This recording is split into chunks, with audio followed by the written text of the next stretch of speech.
Hi guys, my name is Diana Clark. This is my video podcast, and today I have a guest, and I'm very honored to have him and join my small art talk project. Welcome, Taft. Yeah, Nice thank meeting you. you. Thank you Thank you. so much. Yeah, I'm happy to do it. I love talking about art. Good. Can you please introduce yourself? Yeah, so my name is Taft McWhorter. I have been a professional artist for the last 18 years. Mm-hmm. Uh, just like any other artist, it took many years to build a career, but now that I have that, my wife Dana and I run the business together, and we have over 800 collectors here in Houston, and raise a lot of money for philanthropy and help coach other artists. And we've kind of taken our business in the direction of what can we do that affects other people. Yes, thank Yeah. you. We spoke behind scenes about the business side of the art and art market. I guess my first question would be, what do you think about how the art market shifted through years? Which way, what way are we going? Yeah. Well, I think the introduction of the internet and Mm-hmm. social media, Mm-hmm. specifically Facebook, Instagram, um, TikTok, these are now ways for artists to run their own business. Yes. So let's say 18 years ago when I got into the business, Facebook was very brand new. So definitely wasn't a market. But at that point, an artist had to go through galleries, designers, or art agents to sell their art.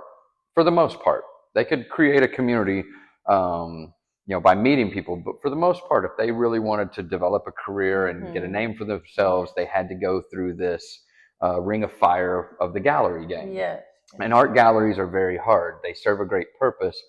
But when social media came around, the artists that were able to treat it like a business were able to start running their own gallery and represent themselves. Yes. And that was a huge game changer and continues to grow as a game changer. Whereas 7 years ago, I had galleries that represented me across the country. They took my art to art fairs. And I'm not knocking that path, but fast forward to current day, I don't work with other galleries. I will show in a gallery, but it's a one weekend kind of thing. I focus primarily on how to run my art as a business and as a gallery. And so those types of abilities, the gallery game, 99% of it is a 50-50 split. So even if you sell $100,000 worth of art every year, you're still only netting $50,000. Then you take out your costs of creating the art. It just isn't a game that works. And so if I sell $100,000 worth of art, then I keep minus my expenses for running the business. I keep all of that. Yes, I agree.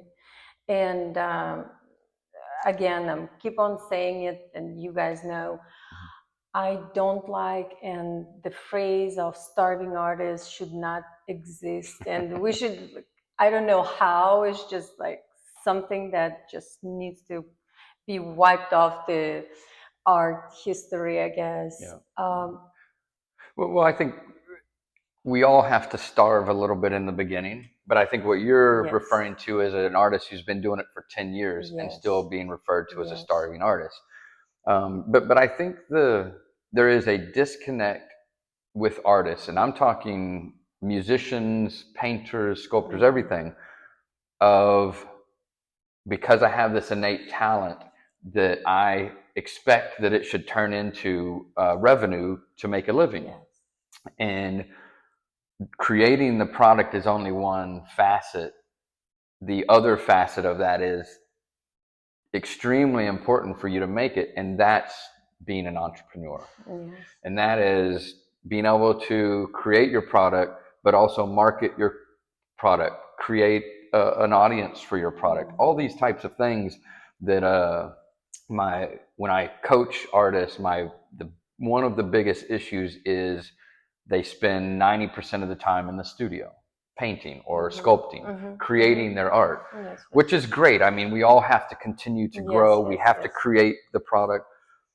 But in my business currently, there's some months that I'm spending 20% of my time creating the art and 80% of that month working on our business. And that's a huge difference from someone who will get a studio in these buildings, which Sawyer Yards is fantastic. Oh, yes. It's the greatest cross-marketing platform for any artist that you can get. But if you just sit in your studio and paint and you rely on the open, studio weekends and things like that, you won't survive. You can do it as a hobby, which is fine. I'm not judging that. I think some people have full-blown careers and they want their art to be a hobby. But to make a living, it's focusing on the business aspects as much or many times more than creating the product. Fantastic. I agree. But what do you think the right way would be for artists to grow their business? To grow the business, yes. Well, I'll focus on a couple of key factors. Number one is you have to create an audience for your art.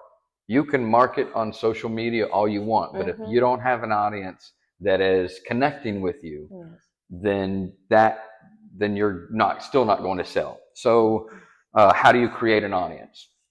You find people that are like-minded.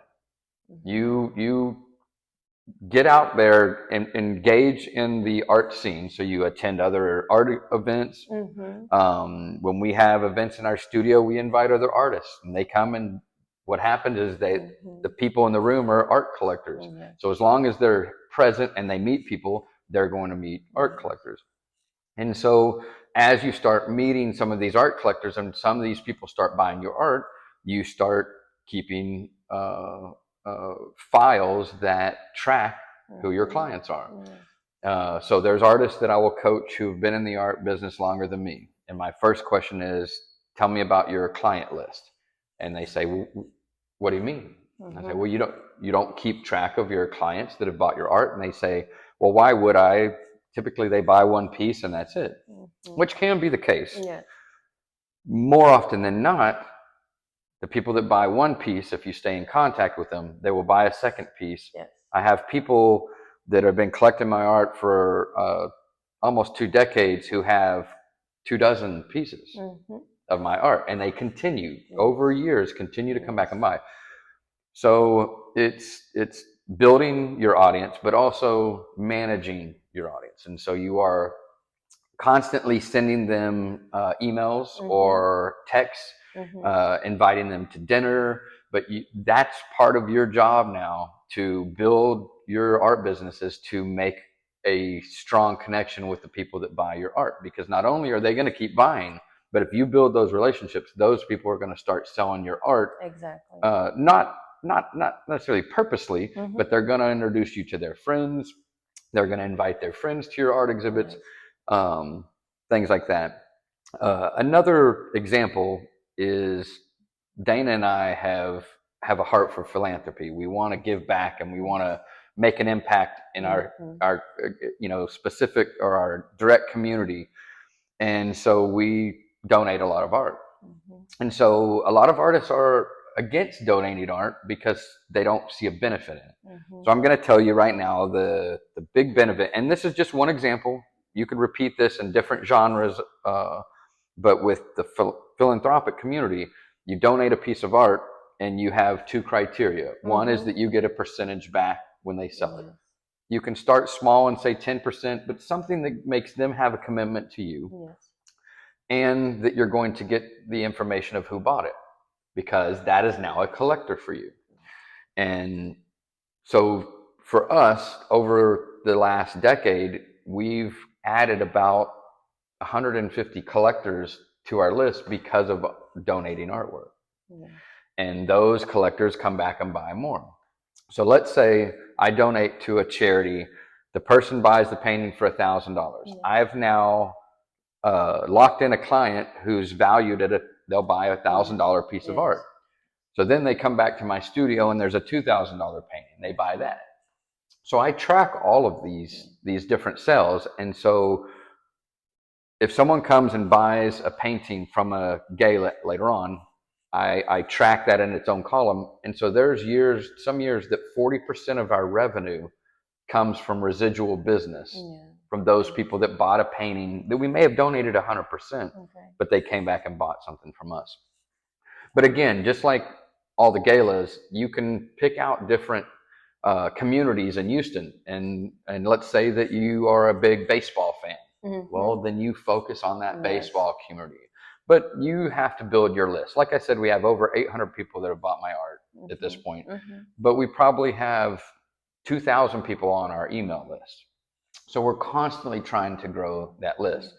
So we do art exhibits on a regular basis, but we also do wine tastings. We have a tequila tasting coming up. So we do other events that get people in the studio to look at the art, but it isn't necessarily just another art exhibit to go to. It's getting them in for another reason that they're passionate about. We become friends with all of our clients, and they know that. They've become friends with us. I'll say this too, though, that you sort of create a fan base. And that's not an ego thing. It just really is what it is, that these people enjoy reading your newsletter, even if it's really long. They follow you on social media, and when you see them, they're like, oh, I saw you did this. I saw you did that. They get joy out of seeing what you're doing and creating. And so part of sharing your story is very important. So social media, there's some artists, and I'm not knocking artists. I'm using it as examples so that they can understand maybe where they could improve. But a lot of artists will just post artwork on Facebook and say, hey, here's, the title. Let me know if you're interested. And that's fine. But people want a story. And they're not actually saying, hey, tell me your story. But if you tell the story about that piece and the motivation and inspiration behind it, the texture that you use, maybe you did a new color, whatever the case, the more story you can give them, the more they can connect with the art. It's just that simple.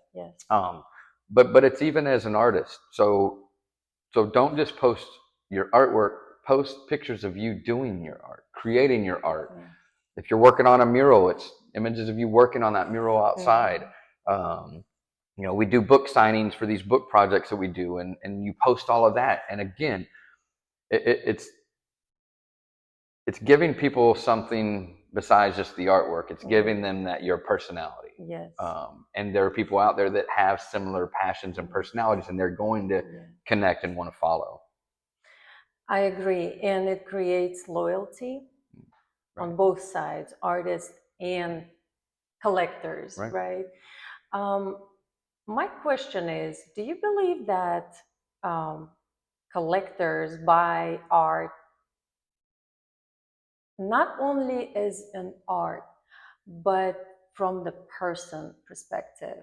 If they like the person, if they click with the artist, they would buy it. Even more so. You agree? 100%. My wife and I buy original art. We only buy original art. And our criteria is that we want to meet the artist. So even if we're traveling and want to buy something far off, we got to somehow meet that artist if we're going to do it. You as an artist know this, that your personality is in that art. You know it. So one of your jobs as an artist is to make sure the viewer understands that your personality is in the art.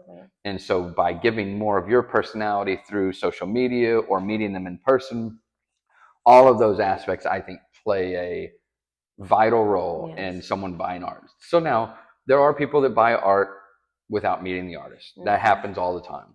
But I can tell you that in our community, especially something like Sawyer Yards, you're just missing a bigger opportunity to make a sale if you're not giving them a taste of who you are. Well, and I think too, next to your artwork, instead of just having a tag that has the title and the medium and the price, I put up little explanations. And so if someone's in my studio for open studios or even a specific wine tasting event, and I know those people, I want to give them more to grab onto. Absolutely. There's a reason the books that people read all the time, the fiction, they're big books. They're not just one chapter long. People want a story. They want to dive into the characters. Absolutely. So give your artwork the ability to share their characteristics beyond just someone viewing it. Yes. You have all these different ways. So another neat thing that we do in our studio, and I don't have them anywhere. There's some right here. So there's green dots. Mm-hmm. So in the art world, we know red dots are fun, right? That's what we all want is red dots means Yes. you get paid. Yes. And someone loves it so much that they're willing to pay you for that art piece. When someone comes in our studio for an art exhibit or a wine tasting, we give them 4 green dots. And we tell them, we want you to now go throughout the studio and put these green dots on your 4 favorite pieces. We have such a good community that knows each other. We started seeing people show up to our events and they're just talking and they're not even engaging with the art. And we're like, oh no, that's not, we're here for you to engage with the art. So I'm going to remind you. So it makes them look at every piece in the room. Yes. It also makes them mentally and emotionally, but mostly mentally, connect with why they like it. And so they're actually doing an action that says, I like this. Yes. And for people, sometimes we need that affirmation that it's okay to like it. It's okay to really want to put that in your home. And you put that green dot up, it's a mental and emotional experience. The second thing it does is for us artists, at the end of the night, we get great nonverbal feedback. Absolutely. We see, oh, that painting that was my favorite of the night, it only got 2 green dots. But the painting that I really almost didn't even want to hang has 14 green dots. Absolutely. So 14 people out of the 40 people chose that. So those are big time kind of indicators of what we as artists, our community likes. The fun thing is now these our collectors, our friends, they come to our events, and if we're like the person that's handing out the green dots isn't right at the door, they come and seek us out and go, hey, can I get my green dots? They look forward to getting 4 green dots, and then sometimes they're like, can I have 4 more? Yeah. So we love that because they're really interacting with the art while they're here. That's clever because that also gives you you're checking the market, right? For you. And that makes them be a part of the exhibit. Say, hey, and not only that, you hear, you listen, they have a voice. They have their opinion, and it's we all value. Want we value your opinion. That's clever. That's clever. Well, you said something off camera before we started about painting flowers because people love it, or painting your style because that's your heart and that's you, right? Yes. My answer is, why can't we do both? Why can't we do everything? Do everything that your heart desires. And if your heart desires, I want to paint flowers because I know people are going to like it, that's not bad. That's okay. It's still going to be your style of a flower. Like, it's still going to have your energy. You're going to paint it. Whatever kind of texture you usually use, it'll have that texture. So there's all these components. So years ago, when we started raising money for these charities, we started to realize that if I paint an abstract painting and there's 1,000 people in the audience bidding on this, there's only so many people that like abstract artwork. There's only so many people that like the color blue. So there's all these little things that narrow it down. So I started painting the Texas flag at these galas. And as an artist, it's not super complex. I like how it ends up. It looks kind of cool when it's up, but it's not super complicated for an artist to do this. And I do it live during the event. Well, so now we're finding that we'll sell 3 of them on stage with the auctioneer in one night, $5,000 a piece. So we'll raise $15,000 in 2 minutes because it has a mass appeal. So galas will now say, hey, can you paint something different? I'm like, well, it's up to you. Do you want to raise money, or do you want me to do something on theme? Oh, no, we want to raise money. And it just, so I didn't want to be known as the Texas flag guy. I really was trying to keep away from that. And I'm not necessarily known as that now, But people will see my Texas flags all over the city in offices or homes, and they'll go, "Oh, that's Taft's." That's okay, because that's not the only style I do. And they know that that's a vehicle for that. So the idea that it's simpler than more of my abstract art is fine. And I've embraced that, and it's okay. My goal is to make a living in the art business. If I have to paint flowers sometimes, or a Texas flag, which I'm born and raised in Texas, so I'm okay with that. But if I have to paint something that is appealing to my audience, that's not necessarily something I would paint on my own, that's okay. Yeah. Why not do it? It also makes me stretch, If I don't paint flowers, maybe it's time to learn. I agree. Thank So you. paint flowers. All of it. Paint all of it. With all. Right. You want to be diverse. Again, going back when the galleries, you had to go through galleries, they all wanted you to have one style. And the reason is because they want to have 30 artists with 30 different styles. Smart. So you do that with your art. With my art. You have 30 different styles. And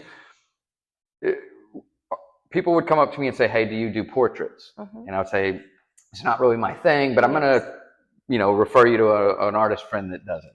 Well, eventually I started saying, "Why don't I start doing portraits?" So now people will call me and say, "Can you do a portrait?" I'm like, "Sure," because I practiced it and, decided I was comfortable with it. And now I do portraits. Now I do murals. It's all these different things that I never would have thought I would do, but it really is part of making a living in the art business. Absolutely. When I have thoughts like that, I'm like, okay, Diana, I shift my mind, and I'm thinking always about all those exhibits of all masters. And when you walk into one of the exhibit, like any probably exhibit, you can see sketch work, you can see watercolor work by the same artist. And then, I think I was reading, and correct me if I'm wrong, one of your favorite is Richard. Oh, yes. Yeah. Recently I did the homework in my art school based on his style. Yeah. The palette knife, the textures and different forms that can create. Very early on, that was a lot of my technique was that. Okay. Yes, I did that. I was mesmerized. I think I even have it in my car right now. Yeah. Well, I think too, the color in those pieces, not just the technique of the palette knife or the scraping, but the way the blacks contrasted with the bright, vibrant colors. Still very kind of trying to reach that. And that makes the painting strong and rich. Right. Going back to the market and business side of the art, and we spoke about that and agreed that artists, the best way to help artists in business and grow their business is to teach them how to do that. Right. You have your own opinion about that. Can you please share? And your ideas, how we can do that, how can we develop, how can we help at the end of the day? Well, I do know that Fresh Arts is a great place for local artists to go to. They're a nonprofit that provides some of these classes, and so they actually have, I think it's called Artist Inc. And I think they're taking applications right now, and it's a great program. I think offering more things like that for the art community, but I think the disconnect that would make a big difference is just for artists to understand that they're going to have to do these things to make it. Because I think without that intention, without understanding that I can't just post on Facebook and make it, that just won't work. Is deciding, okay, what are the main components of entrepreneurship? Correct. And the reason I say that, to answer your question, is there are hundreds of books about being an entrepreneur, and they're not specific to any industry, so they kind of cover all the different things.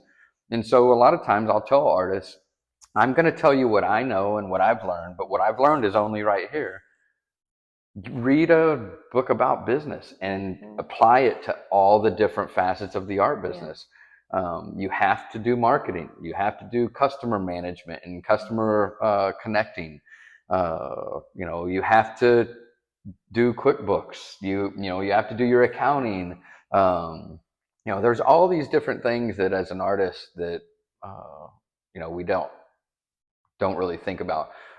I will say this: besides saying figure out your basic business skills, which will relate to any business, especially the art business. I will say this though, that your marketing skills and your ways of connecting with your clientele. One of Dana and I joke that we don't call it the art business, we call it the follow-up business.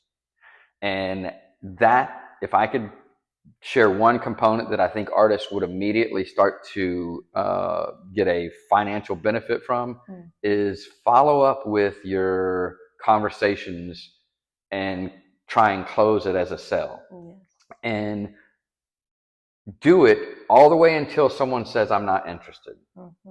Which sometimes people get annoyed, that's fine, but that's literally 2% of the time someone says, hey, I've had enough. But I will continue that conversation with a client until they say I'm not interested anymore. So if they say, oh, hey, you know what? I like this piece. Look good, my house. Oh, great. What is it? The price point that you're interested in? Oh, yeah, that's, it is. Is it the right colors? Yeah. Kind of go through the motions. And then they say, let's talk in a week, which a lot of times in the art business, sales happen over time. And so a lot of artists, if it doesn't happen immediately, it's not on their radar anymore. It's done. Make a list of every conversation where someone says, I really am interested, and follow up with that person. And keep following up every few days, once a week, whatever it is, to where you're not totally driving them crazy. But if they're continuing to engage, then you have a potential sale. At some point where you feel like they're not responding anymore, you could even say, hey, just be honest. If you're not interested, I will leave you alone. I just keep following up because you keep saying you're interested.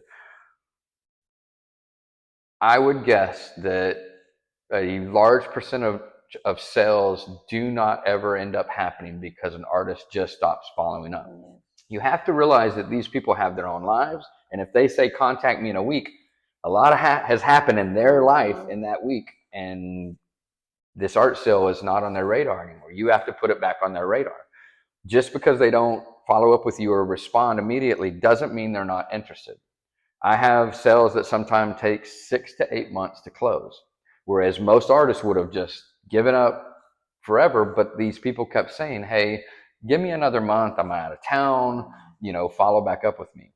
So that would be my biggest form of advice for artists who have their studio like you and are already in the middle of it. What can you do that will immediately benefit your financial bottom line is follow up with every conversation. And you'll be surprised how many actually do close. Sure, you're going to get a percentage of rejection. That's just part of our business, and we all have to deal with it. You're going to have to deal with it no matter. But beyond the follow-up, that's just key.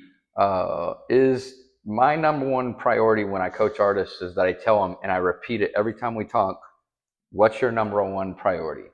Create new collectors. And as long as you know that that's always your priority, and that everything that you do, ask yourself, I'm going to do this today. Is this going to create new collectors? No, then I'm not doing that today. Today, I have to do stuff that creates new collectors. And if that's your priority every day, you will start building your list. When you mentioned that, and me as an artist, I struggle with that business part of it.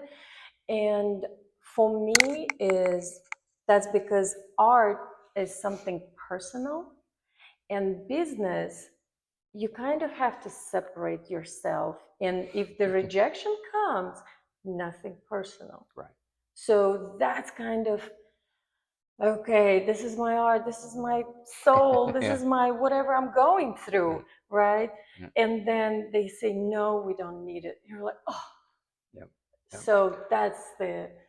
Well, I would say this: embrace rejection and failure. Correct. Rejection and failure are inevitable. They're gonna be there. The more you're successful, the more you're gonna have both of those. Exactly. So when I was in the early years of creating, people would say, oh, that's when you made all your mistakes. No, I make all my mistakes now, but it's because I'm doing so many things that it's inevitable there are gonna be mistakes that happen. And mistakes aren't negative. Mistakes are teaching you every time. And yeah, maybe you made a mistake because you were lazy or you didn't proofread it enough or whatever. It just is going to happen. Absolutely. And so any artist or entrepreneur who avoids rejection or mistakes, failure, you're going to avoid your success. Yes. So you literally have to say, the more rejection I'm getting, the better I'm getting. Absolutely. And that's hard. But no, I mean, the thing about it is you're not selling a couch that someone else manufactured. You're selling you. You really are. It's not even a painting. You're selling you. Your soul, your mind, your ability, all those things are you. So it hurts every time. Absolutely. Especially when someone says, you know what? That's just not you. Like, wow, what a selfish comment that person made, because they have no idea what went into that painting. They're seeing it from a very far perspective, even if they're a close friend, to say, oh, that's just not you. But that's part of the business. Absolutely. So don't avoid that. If anything, reach for it. Like, how many mistakes can I make? Because here's the thing about art, and I know you're going to be able to relate to this. My current art, all of my styles and techniques are made up of the mistakes that happened that I didn't plan, and I'm like, ooh, I got to repeat that. So it's those things that I didn't have control over and I didn't plan that happened, and I'm like, that's got to be a part of my art from now on. I love it. And so I think business is like that. Our own human personalities and bodies, and we're all like that. And so, it's the avoidance of mistakes and rejection that will kill your success every time. It's like break boundaries, like break that box that your mindset is in. And I just think that a lot of artists want it right now. So they gotta eat right now. I know. They gotta buy stuff. But to that point, if you're not selling enough of your art right now, a secondary income is important. You have to have another job. You have to have someone that's supporting you. Whatever the case, if you're not selling enough art right now, my suggestion is get a second income. And I don't mean that in a negative way. I've had second incomes numerous times throughout my art career. Even now, I do things to make money outside of my art because you need multiple revenue streams. But I'll say this: the only reason you'll fail in pursuing this as an art career is if you quit and switch directions to a different career. And I get that. Some people say it's not for me. It's a tough business. People who decide to go a different direction, it's not always because they're not a good artist. Most of the time, they're phenomenal artists. It's just they didn't like what it took to make a living. And there's a saying about anytime you want to see the underbelly of a certain career is turn it from a hobby into a career. Oh, yes. And then you see what it really takes. And it's in the art business, it's multiple revenue streams. There are very few of us making a living at it that just create the art. I agree. Okay, so we do these wine tasting events. It's a ticketed event, so we make money from that. We create books that support other artists, and we make money from those projects. It's not just about having that one revenue stream of I sell paintings or I Yes. sell sculptures. And some people do it. Don't get me wrong. Some people have been able to do that, but it's kind of like saying I want to be an actor. So I want to make it as Renee Zellweger. You know, I want to be at the top of my game, or I want to be a singer and I want to be Madonna. You know, those are 0.0001% of chance of those people. The reality of it is in Hollywood, you have a lot of actors that are B-movie actors, and that's how they make their living. Yep. And so after 18 years, my wife and I make a very good living in the art business. Without sharing specific numbers, we make a very good living. And if you go look at the percentages, there's an article they did in 2023 that talks about in the U.S. what artists' financials are, annual financials, and 4% of the working artists that took the survey, so it could be skewed somewhat, but only 4% of those artists were making over $100,000 a year. It puts it in perspective quickly as to then you take out your expenses. Yep. That, you know, what is that magic number I'm making?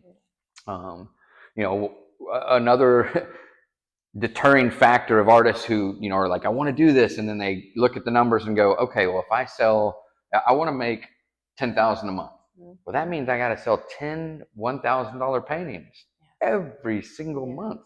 We got to have 10 new people. You know, all those things kind of get artists where they're like, it's just too much. I can't do that. So really, where I was going with that is that it just takes time. So when I say the only reason you'll fail is if you quit and go a different direction, it takes time, and I'll go back to the clientele part. It takes time to build your clientele. So once you have enough clientele, it snowballs. They're bringing in new people. They're coming back and doing repeat business, but that takes years. So that starving artist thing in the beginning, I think, makes sense. But 5 or 6 years into it, you should have built a good enough clientele list that you're now being able to stay on a more even financial income, you know, where it's constant, it's consistent. You know, that's a big thing for us too, is, you know, you have January and February, the business goes to sleep. June and July, the business goes to sleep. So as you're an artist every year and you start going, every year in January, I make zero money. We have to plan for that. We have to know that October, November, and December, you got to hit it hard, because January, you're not going to be able to pay your bills with money coming in that month. You have to have made that money already. It's a lot. The art business is a huge hill to climb. And I think that it's very rewarding the entire way, as long as you're okay with rejection and failure. And commitment, right? Right. This commitment. is what, like, I was thinking, it's not, I mean, it's hard, but it's not as hard. Like, for me, I jumped into this career thinking, okay, with the passion of making money, making living, that's the dream life. But keep on going when nothing is happening. That's the hardest part. And I think that 4% that you've been talking about, the rest, 96, quit even when they started. They could not, for any reason, no judgments, they just quit at this time. Most of them quit when nothing is happening, nothing is going on. But I think that's a mental game of knowing why nothing's happening and figuring out how to fix that next time it comes around. But yes, January and February, just about every year, my wife Dana and I go, oh no. Here we are. We knew this was coming. And some years it's good because you had residual business that, let's say, a commission from December, you close it in January and you get paid in January. That's all great.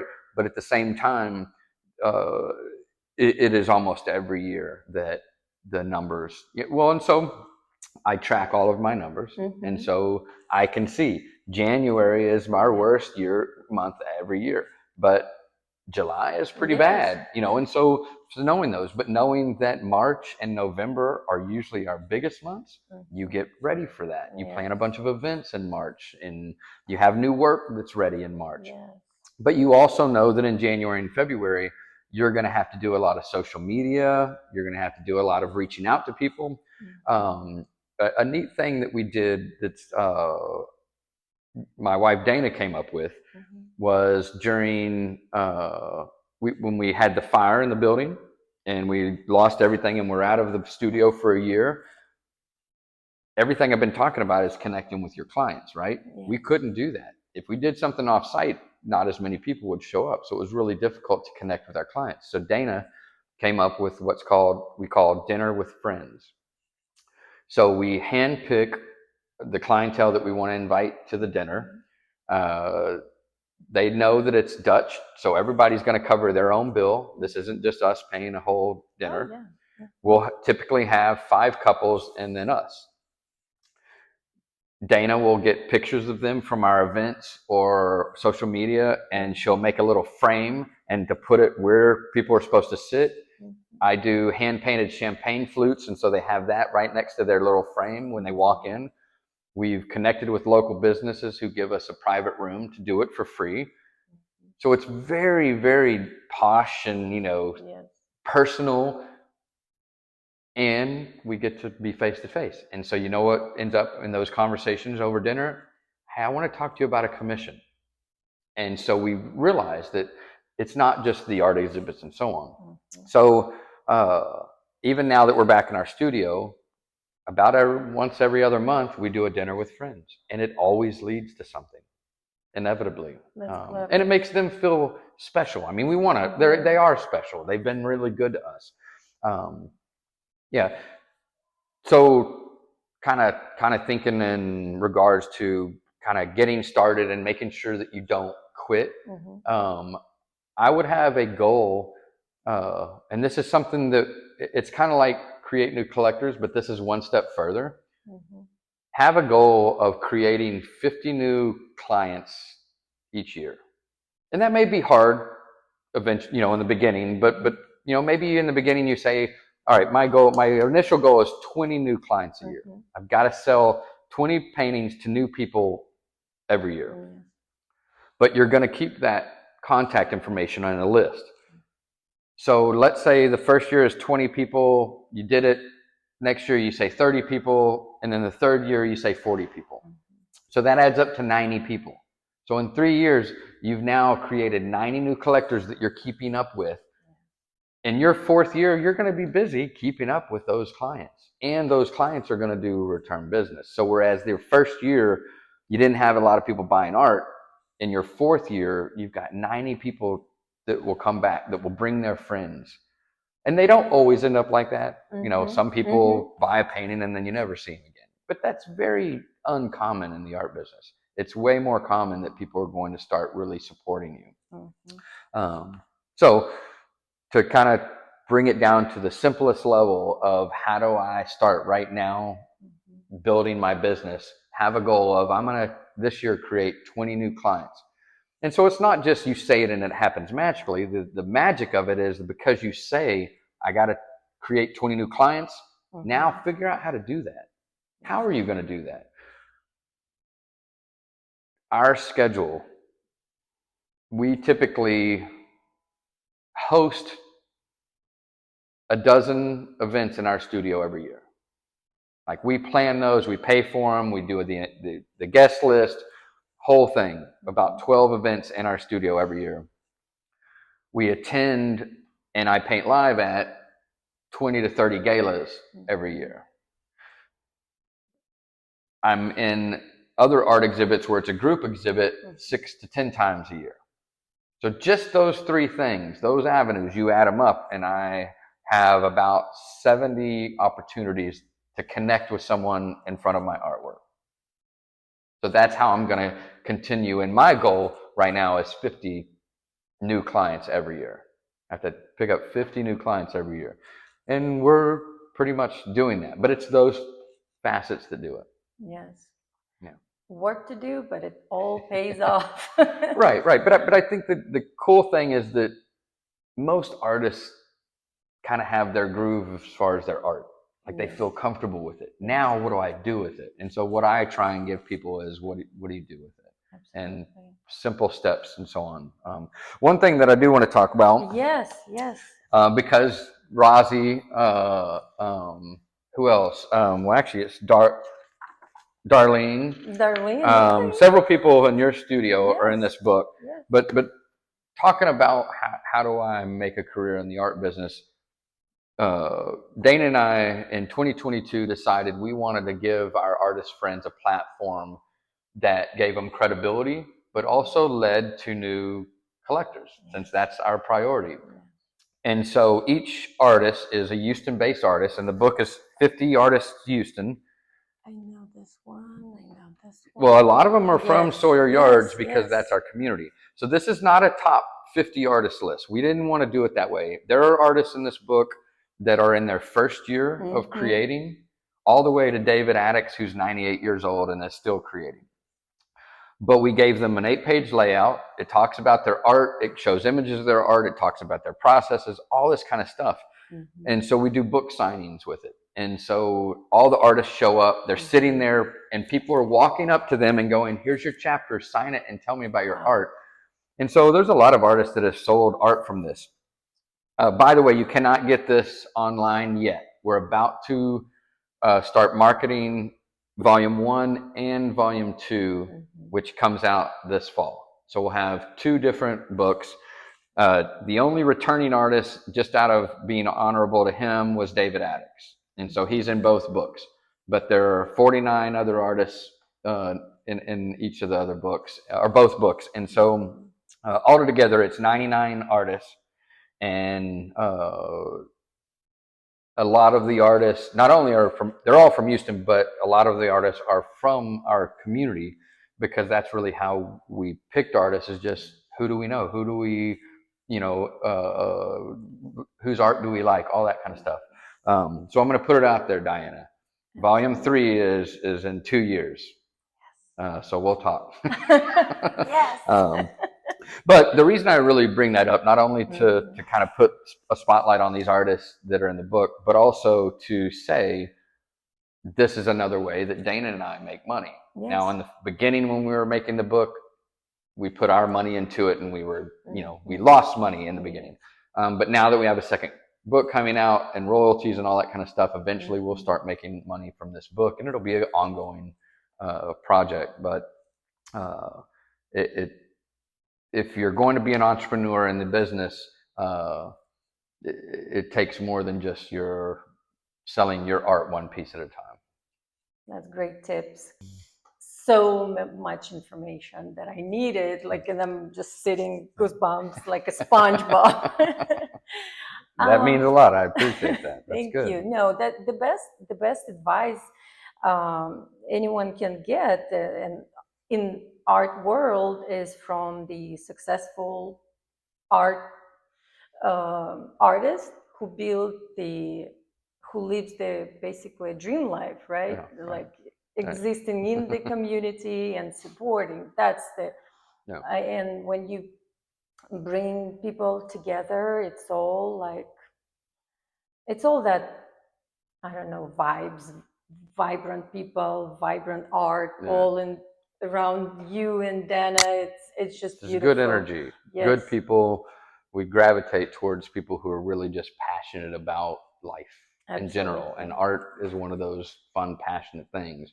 I will add this, with all the accolades and perceived success and all that kind of stuff.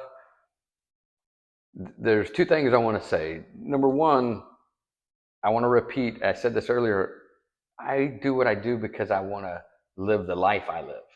And so art is a big part of who I am, but it's not the only thing. And there are all these different parts of who I am, and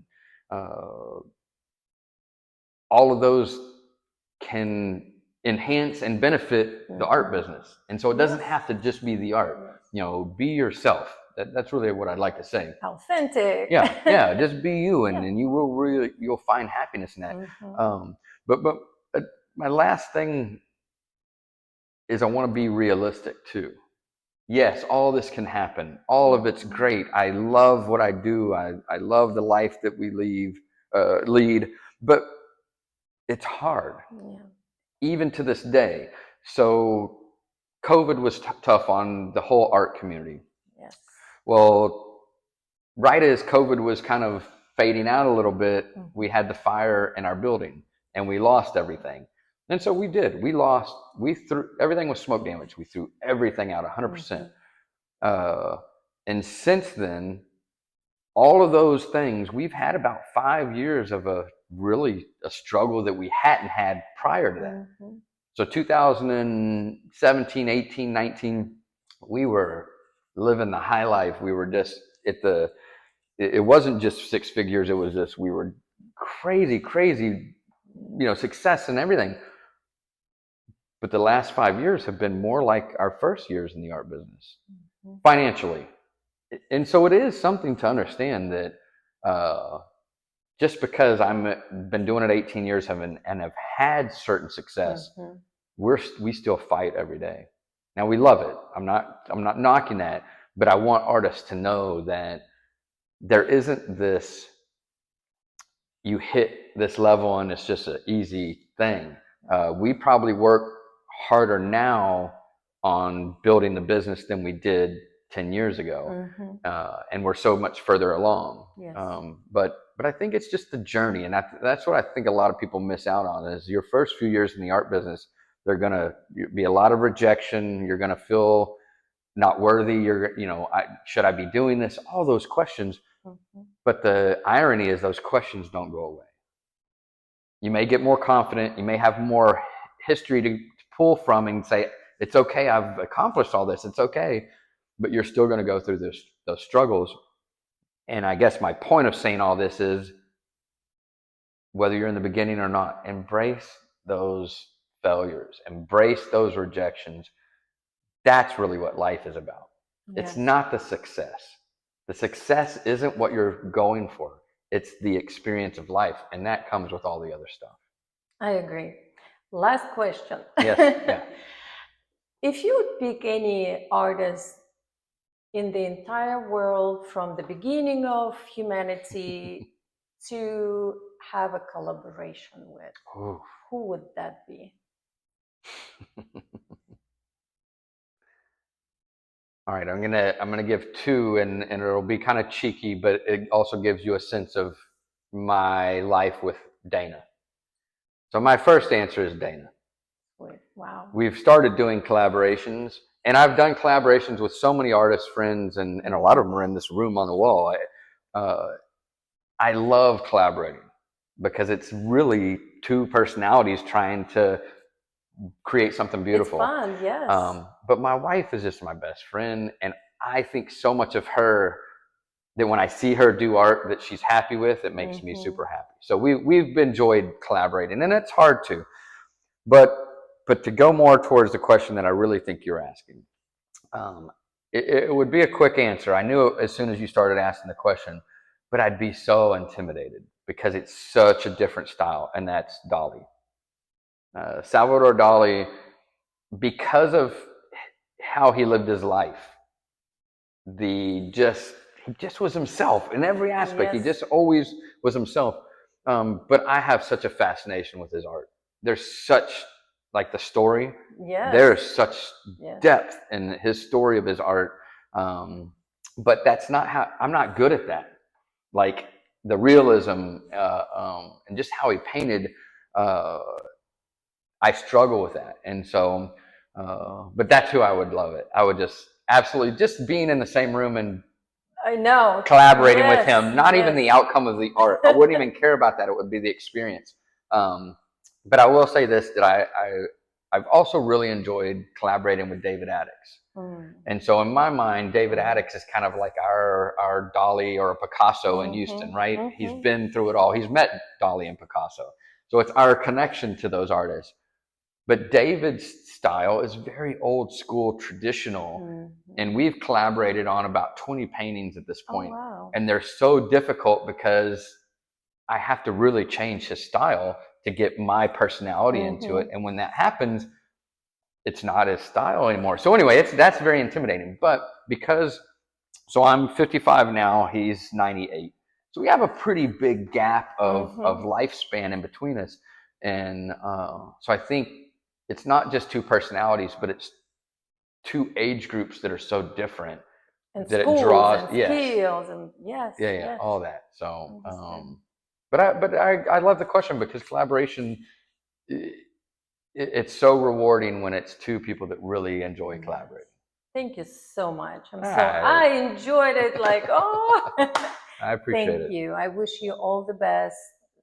Keep on doing what you do. You share, you give, and that's just amazing. And you keep doing what you're doing. Don't quit. Stay on the path and keep growing. Thank you. Appreciate it. Well, thanks for the opportunity. Thanks.